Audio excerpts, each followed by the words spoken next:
Ladies and gentlemen, I'd like to have you help me welcome an incredible businessman, an incredible teacher, and an incredible individual to lecture and share with thousands of people all across the nation and all across the globe. Ladies and gentlemen, Mr. Robert Stevenson. When you look at it, you got to execute flawlessly in every aspect of what you do, or it doesn't happen. And it starts with you. You want to cause your company to fail? Say these words. That's the way we've always done it. No, that's one reason why you're here, to find out new and different ways to do it. And that's what we've got to understand in business. Relentless pursuit of excellence, to take it. Because if you don't like change, you're going to hate extinction. We got a lot of people out there that don't go find out how good they're doing. In my companies, every 6 months, we ask this question to our customers. In a perfect world, if we could provide you perfect service, what are we not providing? Because let me tell you something. A customer will not pick up the phone today and call you and complain. You know what they do? They leave. And getting them back is harder. The top 10 employers in 1960, the top 10 employers last year, one is still on the list. See, the why is what you guys are all about. One is still on the list. So I've had the opportunity to interview over 10,000 employees, managers, and senior executives in over 250 different industries. I've run companies. I've sold, as I said, in over 20 countries, and I've run my own sales organizations. And so I have an understanding of what I'm talking about. This is not stuff that I've just studied. These are real life experiences that I'm going to be sharing with my audience. And I think that they have a real appreciation for that.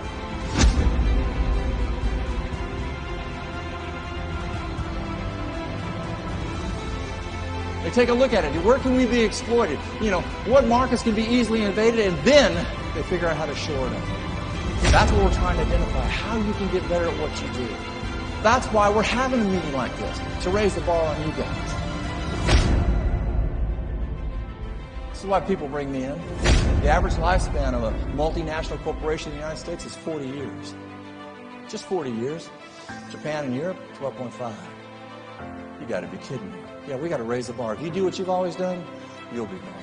And that's my concern. You've got to understand that future success is not inevitable because of past triumphs. Tell me what you're going to do for me tomorrow.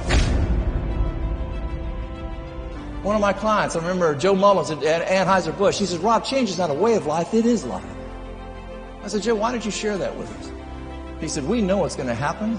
We've decided to do it faster than our competition. That's the attitude that we're looking for. Right now, you can close your eyes and you can visualize the people back at your company that are the right ones, can't you? You can see them right now, the ones you can count on all the time. But you know what's scary?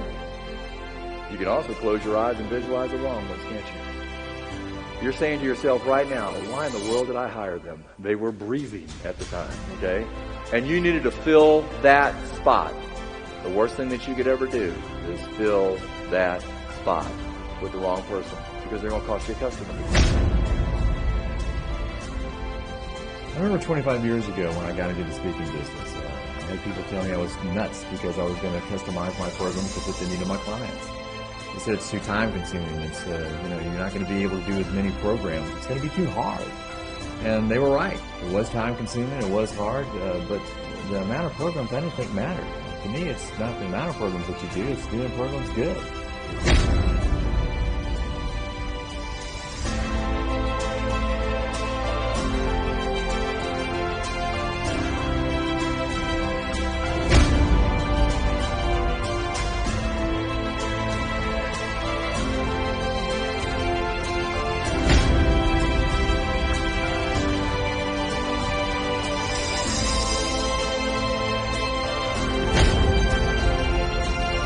I remember I was doing a program for FedEx Freight, and we were in Vegas, and there was about 2,500 executives in the room, and the senior vice president of marketing got up, and he said, if you see a freight truck driving down the highway that has any other name on it other than FedEx, that's my freight. Go get it. And that was the attitude that he had. The business is out there, ladies and gentlemen. They're just going to do what? Take them. I love his personality and his style. Very engaging with the audience and the stories that he tells, the experiences. So he's given me the motivation to just keep going back over and over again until you get the contract that you want and build those relationships.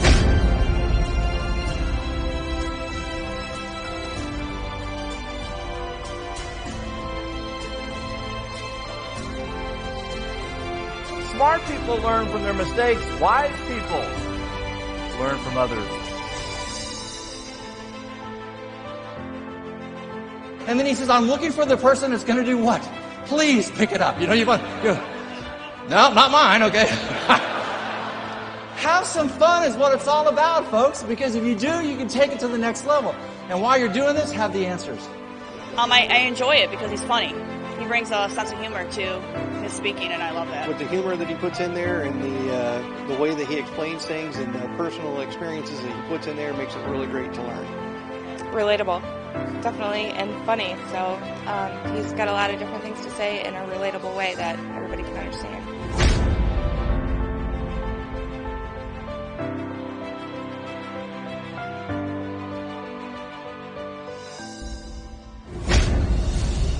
Choices in America are everywhere, and you've got to have the product selection or they will be gone. You don't think so, folks? Starbucks. You can buy coffee 19,000 different ways, not counting the 5 different types of milk that you can put in there. Why? Because the customers demanded it. Choices. Tropicana. 10 years ago, they had 2 types of orange juice. Now they sell 24. Why? Customers demand it. Choices. Arby's opened in 1964 with 1 roast beef sandwich. Now they sell over 30. Most of them are not roast beef. Choices. Ted Turner took CNN to every major network in the United States. ABC, CBS, and NBC had a 92% market share. They threw him out. They said, get out of here, you stupid billboard salesman. Who wants to listen to news 24 hours a day? That is a stupid idea. He walked up on a silver platter and he only wanted to participate, and they kicked him out. He sold that stupid idea for $7 billion. I'll give you another rule about change. The idea that gets the most resistance, probably a pretty good idea. Now, everybody's got you right over your left or left over your right. Switch. Is that not disgusting? You're sitting there going, that's just weird. And if you did it that way for 6 months, the other way would feel like. See, that's one of the problems we have when we talking about change and the relentless pursuit. Sometimes it takes a while before any change will feel right. So when someone's talking to you in the meetings in the next few days about how you can do this better and that better, don't try and tell me what's wrong with that. Try and tell me what's right with that so you can get better and make more money.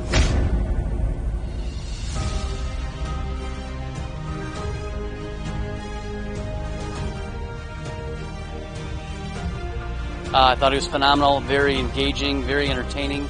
He's got a great message. I like how he moves pretty quickly. And my statement is, what did they say? Real simple. Knowledge. We've got the knowledge. We've got the solutions. That's what was talked about today. We've got the solutions that's going to help them make more money so they can take care and understand what's going on. But my statement to you is there's a lot of people that want to, but they're not willing to. Are you willing to take the necessary steps to get it? Are you willing to study to take it to the next level?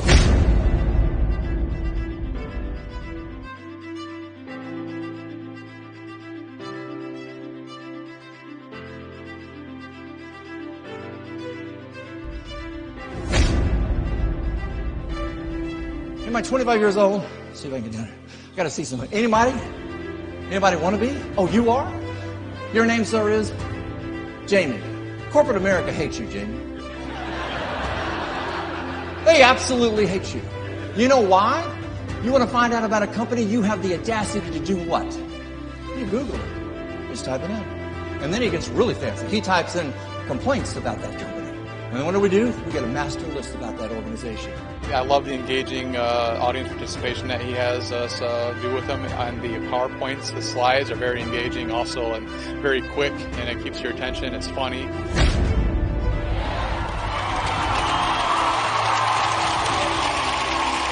Five. Stand back up. Stand back up. Give them a round of applause. Inspire them and motivate them. I love doing that, but then I want to give them things that they're capable of doing when they get home. Style is engaging. Everything he talks about you can relate to on a daily basis. I'm definitely going to take a lot of stuff he talks about back home, so it's good stuff.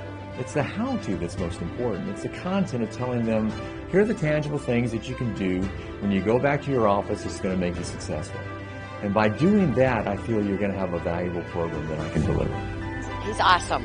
He was mentioning things that we never thought of in different light. Vibrant, energetic, knowledgeable. One thing that's neat about my industry, but also scary about my industry, is that I'm going to be up there for an hour to 2 hours sharing my soul, giving all the experiences that I can to the audience in the room, and at the end, you're going to know how you did. Oh, wow. Thank you. Thanks so much.